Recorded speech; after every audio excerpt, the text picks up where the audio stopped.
మేము మాట్లాడుతున్నాం కదా మీ ఇంటి ముందు ఆమె ఇంతకు ముందుకు ఏదో మాట అన్నది నేను మర్చిపోయినా ఏ మాట అది కన్ఫ్యూజన్లో అయిపోతుందంట ఈమె మాట్లాడుతుంటే ఆమె పక్కన ఉంటే కన్ఫ్యూజ్ అవుతుందంట సో ఇప్పుడు వీళ్ళ ఫ్రెండ్ని పిలుద్దాం మీ ఫ్రెండ్ని ఏం పేరు లచ్చవన ఆమె పేరు కూడా వీళ్ళ వదిన గారు రండి మాట్లాడుతుంది ఆమె ఇంగ్లీష్ మాట్లాడుతా కన్ఫ్యూజన్ అంతేనా సిగ్గుపడుతున్నావు కాదు పాత సినిమాలో హీరోయిన్ లాగా ఉన్నావుగా నువ్వు కాదు కరివేపాకు పట్టుకొని వచ్చినావు స్మెల్ మంచిగా వస్తుంది ఒక రమ్మి సో ఎవరిది కరివేమాకు మీదేనా ఎందుకు తెంపుకొచ్చినావు ఏం కూర వండుతున్నావు ఏం చారు పచ్చి పులుసా కాదు పొద్దున 7 గంటలకు లేస్తుందంట మీ ఫ్రెండ్ లేవంగానే 9:30 దాకా నీతోటి ముచ్చట పెడుతుందంటే నీతోటి ఏం ముచ్చట పెడతారు వచ్చరా అంది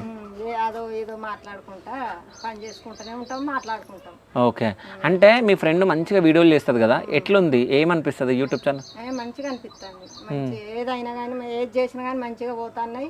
దేవుని దేవాలు అన్ని మంచిగానే కుదురుతున్నాయి అన్ని మంచిగా చేస్తాంది ఎవరైనా సూచనలు ఆడది చేస్తుంది ఏదో సాధ్యమైన అంతమంది చేస్తూనే ఉంది